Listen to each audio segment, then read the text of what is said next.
Alright, thread 5, part 4. Now I'd like to start by apologizing for the debatable information that I presented in my last video, so in part number 3, regarding this whole mess of an advance mechanism. Some of it eventually got demystified, let's say.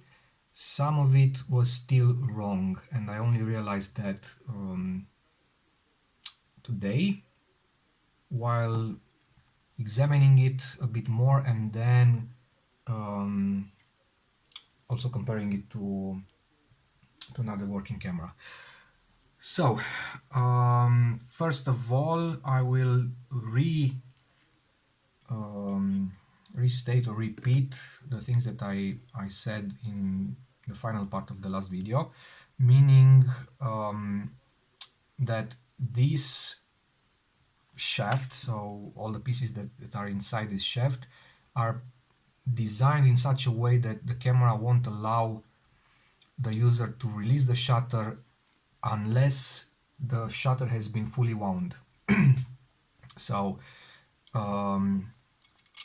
there is only one position during the entire 360 degrees cycle for which the shutter button can be fully depressed. This is not the position, because I can still I still see those two little pins touching. If I turn it, at some point the button goes all the way down and the bottom gear is free. And that is because, and just to demonstrate, I will take the sprocket shaft out.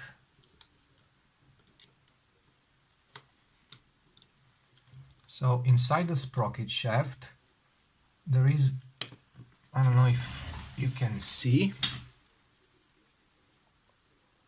so inside here there is a protrusion, this that looks like the threads of a screw. I don't think it's a screw, I don't see the screw head, or maybe it, no, I think it is a screw, and I know how to find out. So this protrusion obviously protrudes inside this channel, and because it does that, that means that a fully circular pin, this one, would not fit inside of this channel, but a pin that is only half a circle will.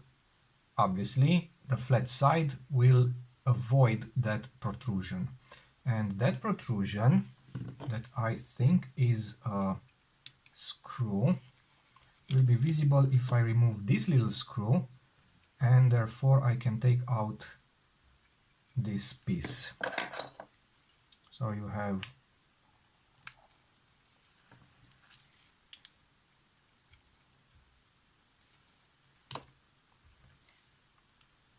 this piece and a spring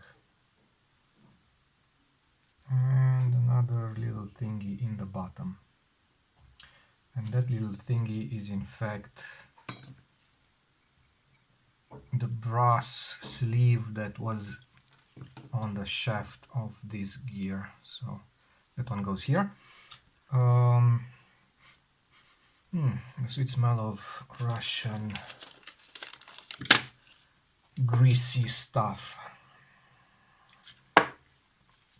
Now that I took it apart, I can also clean it a bit.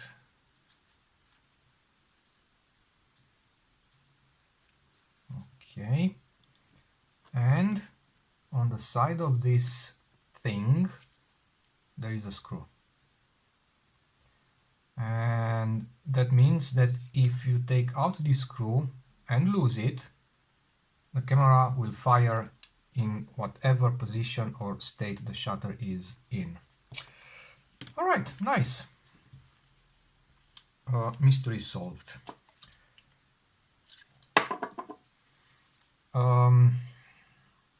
Why did I go back to this explanation, basically repeating what I already said?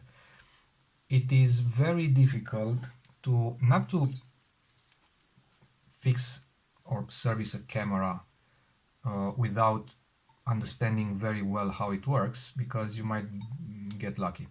It is very difficult to troubleshoot it when things arise, and from my experience I'm either that bad at it, or maybe I'm just unlucky, or maybe that's how things work. But from my experience, things do happen, and sometimes these things are quite, let's say, mysterious. I mean, there is no obvious or visible explanation, and you need to kind of go down the rabbit hole until it suddenly makes sense. And for that um, you need a bit of, I don't know, mechanical prowess, or maybe that's a bit much, or a bit yeah, a bit much to say. But you do need let's call it a technical common sense. You don't have to be a genius, you don't have to be some NASA guy or a MIT graduate or anything like that, but you do need a bit of engineering or mechanical common sense. Otherwise, you might end up looking at stuff without understanding what the hell is going on. Alright, and also you need some steady hands.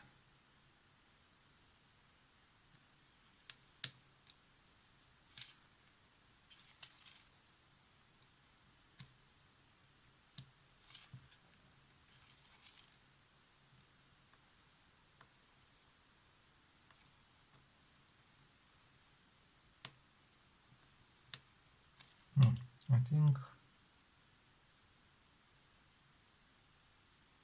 think it's the wrong screw, this one. In fact, this one is the right one.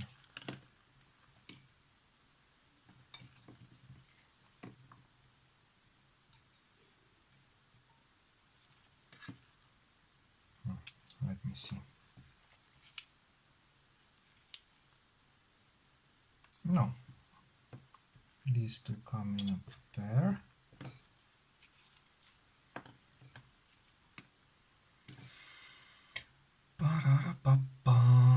What should I use? This one works, yeah.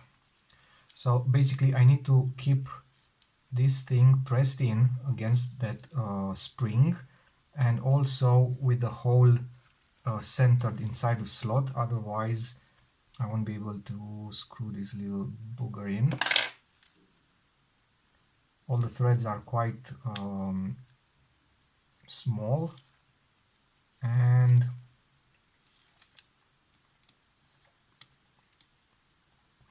there is a real risk of cross-threading and ripping the threads. Okay, it sounds and feels correct, and now I can put it back.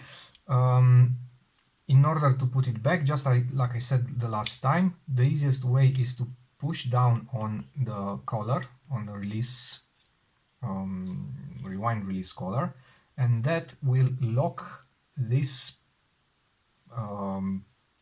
half circle thing in a certain position after, or at least it should.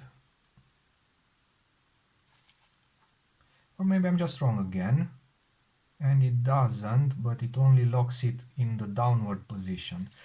Okay, anyhow, the head of the screw, not the head, the tip of the screw should be facing the flat side, so something like this. And even if you don't get it the right way,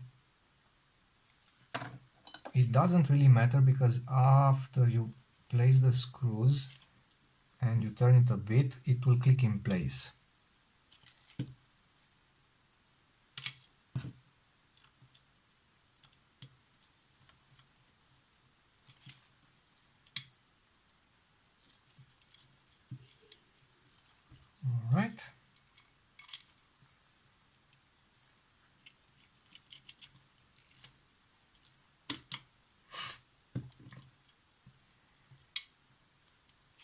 Okay, so that's one of the two things that I wanted to talk about. The other thing is the way this color, so this rewind color, gets pushed back or gets released or gets unlocked from its downward position. And it's not by this gear with the 4 pins, as I said in my previous video. It is in fact by this part of this thing or gear. So that part is it's like a cam. So it has this bit, this shoulder, that is wider or has a bigger diameter than the rest. So when you are advancing the film, let's say I'm advancing the film by turning the gear counterclockwise, that shoulder presses on this arm of this Y-shaped piece and pushes it back, and therefore this arm of the same thing will move away from the shaft and allow that screw, meaning this one, to pop back up. And when that does, this collar goes up like that. So that was the whole mystery. Okay. Yeah, and I didn't mention it in my previous video because after installing this gear, I noticed that all these pins were below the level of this Y-shaped piece. And I was thinking to myself, what the hell? What exactly is going to push on that thing, on that Y-shaped thing? And it all made sense after I got this piece back and I examined the mechanism a bit more. All right, so right now we have the advance or transport mechanism back in place. I can also get the advance lever in place because it will be a lot easier to move things around. And we can move forward to, come on, I don't have enough hands for this. Or I don't have enough, not enough, but steady enough hands. But I come after a long day at work and I am a bit tired. Okay, and number 3. And more than that, this is a good example of why you need the right tool for the right job. This screwdriver is half of the length that it should be. So I'm using it because I had it around, but in fact I should have used something like this. This has the proper length, but it doesn't, it's almost okay. It's not really the proper width of the blade. So it's just slightly too thin. So when I move it like this, there is a bit of play. Ideally, if you don't have the right screwdriver, you ideally make the right screwdriver. So get some cheap sets of bits and custom grind them to fit different kinds of screws. And I might actually do that at some point, someday. Make a bit for every kind of screw that I come across and label the bits and use the appropriate bit for the appropriate screw. Okay. All right. And as I said last time, until I realize I did a mistake, said a stupid thing, or there's another way to do things, I still think that when reassembling the shutter, this should be in this position. So in the position where the shutter button goes all the way from up, or from top to bottom, or from up to down, that is the correct position for the shutter shaft and for either cocked or uncocked, or cocked or released states of the shutter. But we'll see when we get there. Alright, that was the advanced mechanism, and my apologies again. Now initially I thought I would just ditch the entire series, move on with the camera and do it all over again with another FAD 5 someday soon, so I don't forget all these little details. But then I realized that I don't really like this camera. I shot half a film at some point with a FAD 5. I didn't really liked the experience. Don't get me wrong, overall the camera felt nice, but I don't know, the dim viewfinder, the bulkiness of the camera, something didn't feel right. So I would choose a Zorky for any day of the month or of the week or of the year or whatever. I would choose a Zorky 1 any day. I would choose a FAD 2 any day. I would choose a FAD 3 any day.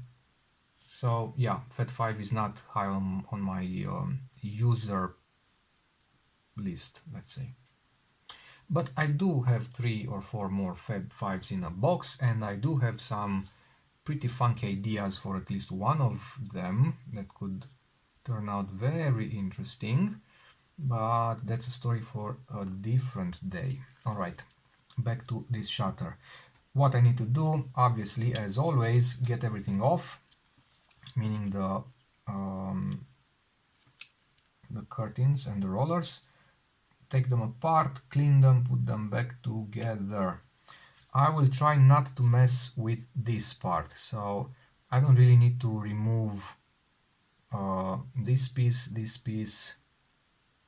Maybe no, I do need to remove this one, otherwise I can't get this little gear. But do I need to remove it? Maybe I can just lubricate it in a somewhat different way. We'll see. That's not very important as long as you put it back in the same correct position, because if you look closely, this stopper, because that's what it is, has 2 elliptic holes. What I can do is take out one of the screws and see if the actual threaded hole in the body or in the shell is at one of the edges, this edge obviously, because this one is visible. And if it is, then I can take it off and it's okay. Because otherwise, if I would shift the position of this stopper, I would in fact change the timing of this gear. And probably that's why it has elliptical holes, so you can adjust on the fly the timing, and what you are actually adjusting. What is this? It's a piece of something that broke from somewhere. It looks like some aluminum or something. Whatever. So basically you would adjust the position of this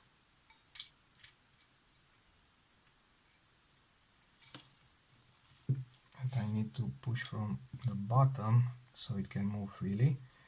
You would adjust the position of this in relation to the second curtain latch. So if the camera doesn't latch correctly, you can slightly change the timing. It's a nice feature, I suppose. I mean, I'm sure they did it for a purpose, because it's easier to drill a circular hole than to cut an elliptical hole. Okay. First of all, I need to remove these little screws, and I will probably lose tension.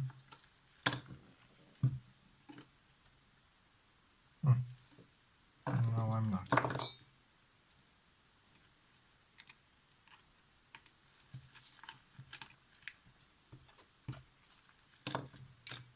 Okay, and I also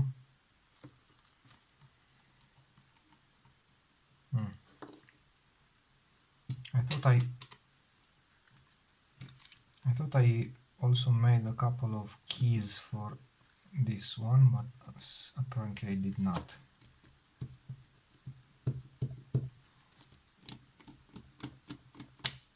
All right, one.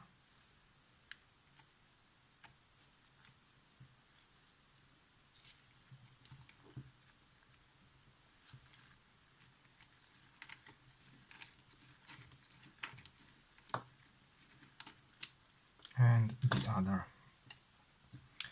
And I also need to remove this.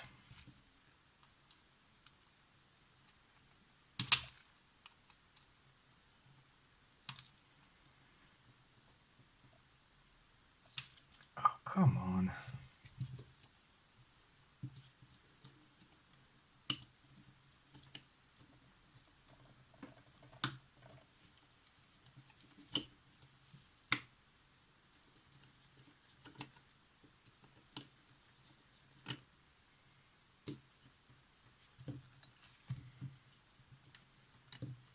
And when doing that, you always need to be careful to whatever hidden shims are under. So this is the piece, it goes with the pin up, nothing here, so I can now remove the shutter curtains. And we have one shim that's pretty thick under the bottom gear, no shims here on the top.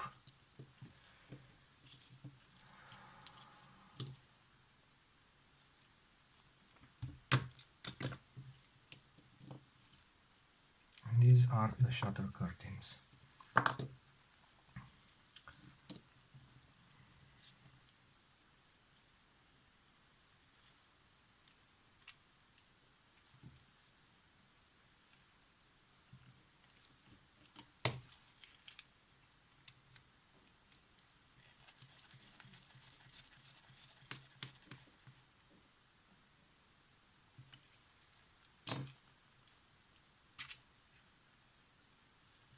Okay, no shim here and no shim there.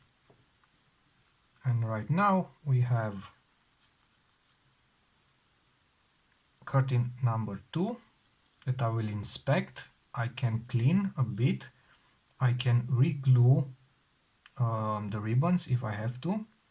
I will open the ends. Now, to open the ends, ideally, as a friend of mine suggested, and that was a very good idea, you can make yourself a custom tool like this. This is 3D printed, that goes over this shaft, and you can use it to friction screw or friction unscrew the cap. Now that would mean attaching something like a piece of heavy rubber on top, which I don't have. what I usually do, and it's a bit sketchy, is simply use a plier, a pair of pliers, grab the cap, and it usually only takes just a small nudge, and then the cap will unscrew freely. And this is the spring inside the roller. Now, the sweet smell of, did I say that before? Yes, I did. The sweet smell of Russian greasy stuff. Let me see if I have another curtain here. Honestly, I don't know from what camera it is, but since it has a stitched curtain, I would say it's a Zorky 1, maybe Zorky 2. And this is the first curtain, so it's a shorter spring, but nevertheless, look at the difference. Now that's a big difference. I will leave this aside and compare it to the other one. So yeah, this needs to be cleaned, re-lubricated, and that would be that. Now, what I usually do, I usually use half of a cotton bud, like this, stuck in my Dremel tool instead of this, and using a bit of metal polish paste. This is Autosol. I don't know if it's available everywhere. It's made in Germany apparently by Solingen. These guys make knives, right? Anyhow, so use a bit of that paste to polish that. So the walls of this hole on both sides, the walls of this hole, the walls of that hole, the walls of this cap, the walls, the inner walls of these two rollers, and the walls of this hole. So basically everywhere where more sophisticated manufacturer like lights, like perhaps Canon, Nikon, Nikka, Leotax, Minolta, whoever, would have used a brass bushing at least, if not ball bearings. The Russians used nothing, aluminium on aluminium, so it's a very bad combination. So I use this method to polish the surface really well, hoping that it would turn more easily. I don't know if it's worth the hassle or not, but I kind of do that. And I also usually remove this screw, so I can also remove the upper roller in order to polish this shaft. And I also sometimes polish the shafts of the springs, with the mention that you can't remove the spring, so you need to polish the ends, this end and that end, with the spring in place. It no, not practically. It's probably making no difference whatsoever. But I don't know. I got used to doing that, and yeah. Now, removing the end cap of this one without messing the curtain is a lot trickier because there isn't much free or empty end on this cap. There isn't much metal not covered by the curtain, so when grabbing this with the pliers it will slip. So I guess this would be the perfect candidate for this tool. And what could I use? Gloves. I could use a piece of glove material. Let's see.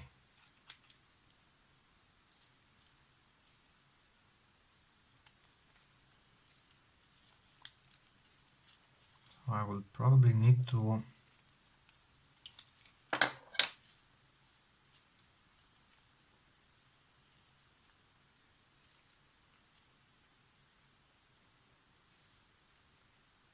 get it like this in more layers, and then I'm going to make a little slit right in the middle. Yeah, nothing. Normally you need a punch.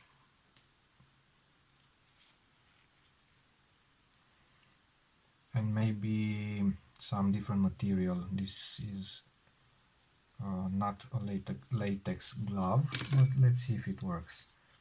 Then get this on.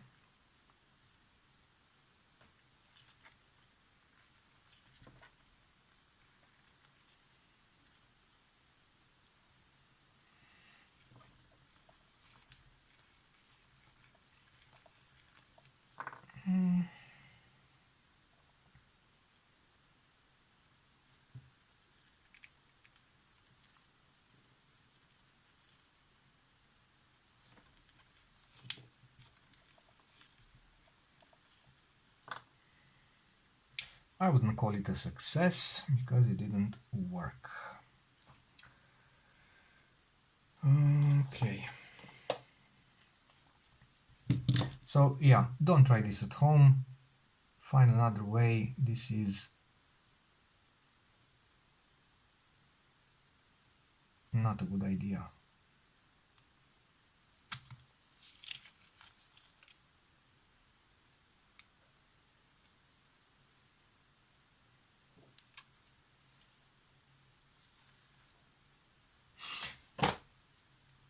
I will just stop and I will try to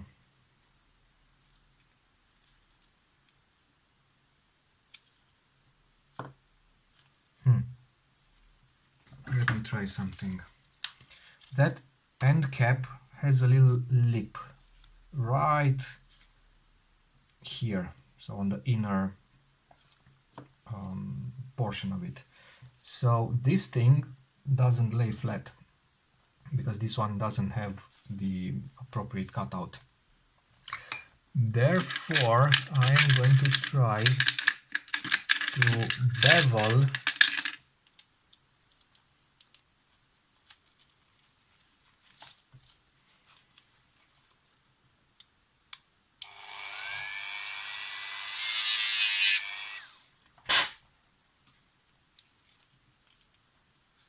that inner circumference until the outer circumference sits flush on the end cap.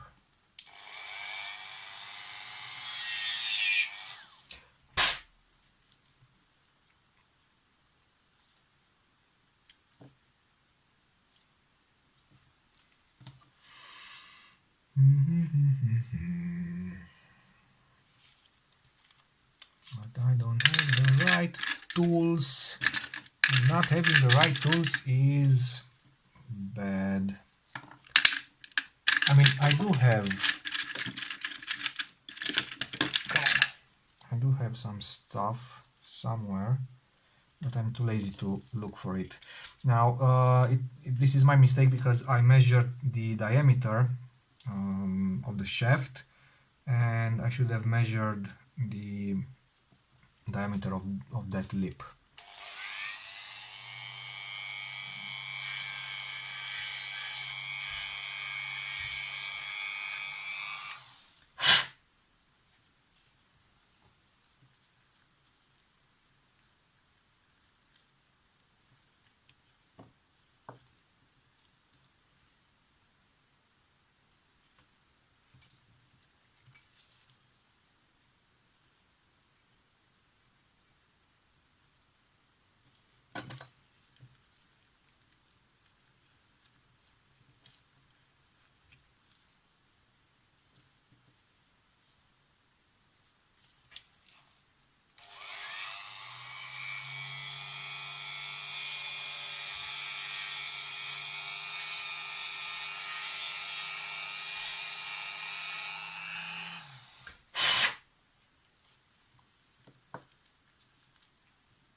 better.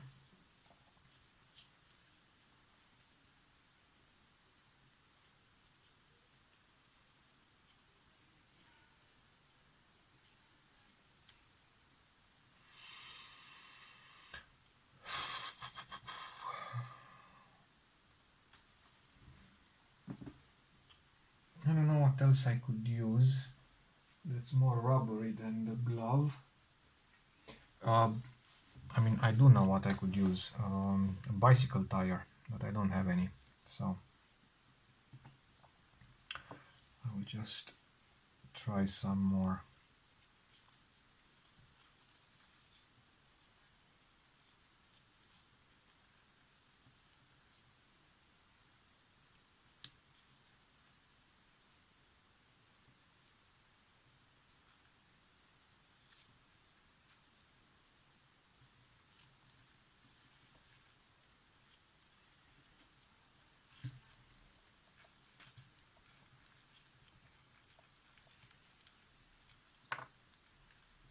Nope.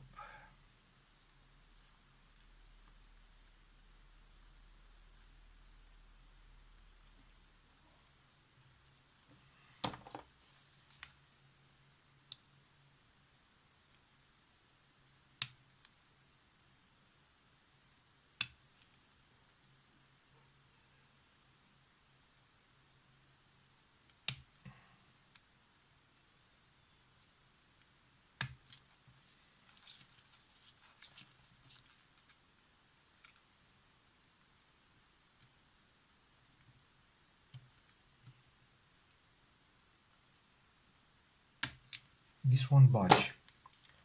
It will not budge.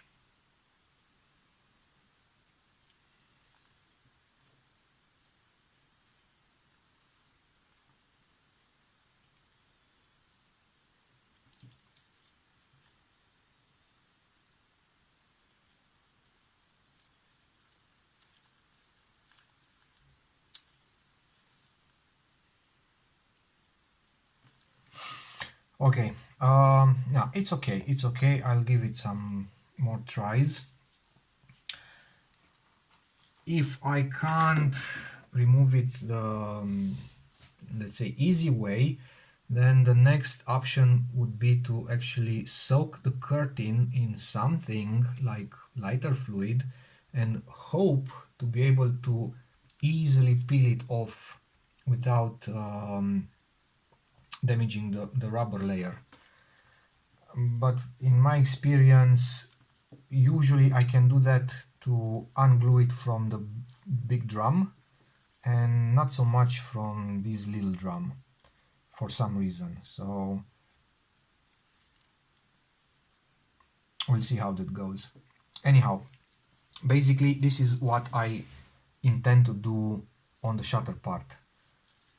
Clean everything that I talked about, polish all those bits, lubricate them, and get the curtains and rollers back inside the crate.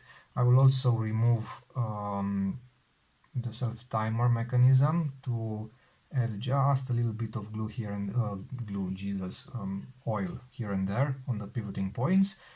Replace this and also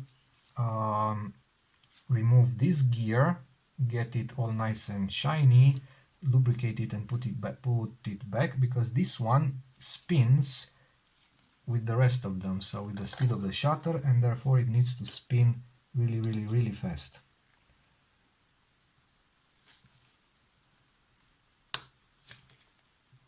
That's the sound of cracking paint.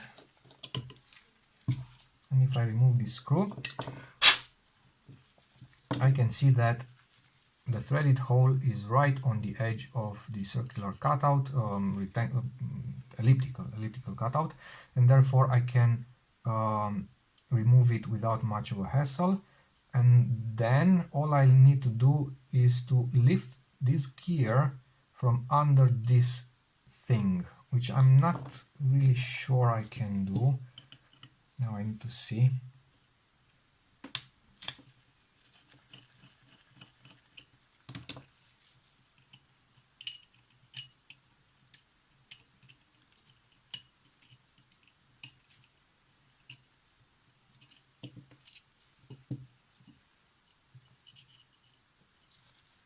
Oh, and look here, it has a bracket on the underside. So the threaded hole is in the bracket,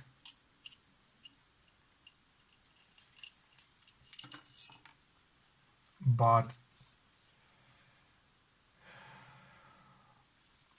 luckily I have a mark here where the end of this was, because the hole in the crate, these holes are actually larger than the diameter of the screws, so it allows for movement, even if this is placed correctly according to the position of the screws. All right.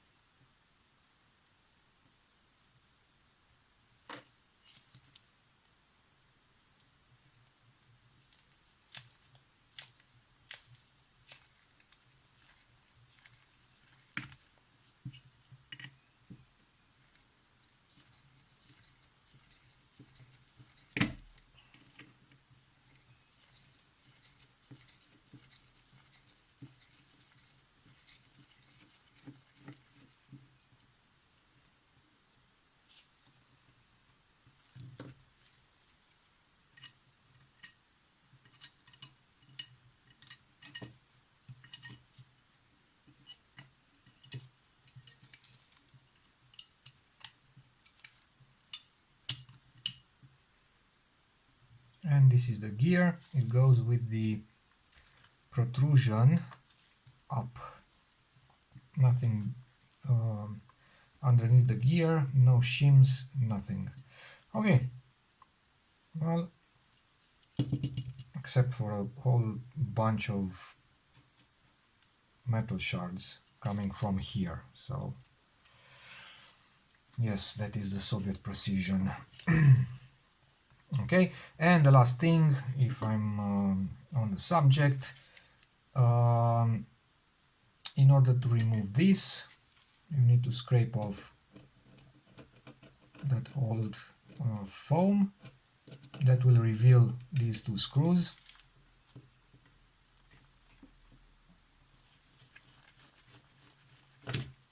One, two, and the third one is this one.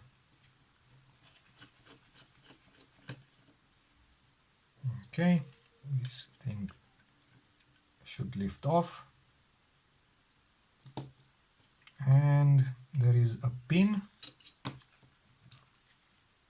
this one, that actually triggers the shutter when the self-timer is released. All right, that's it for today. I hope it was a bit shorter than my previous couple of videos. And next time I will be reassembling this little mess. Thank you, see you next time.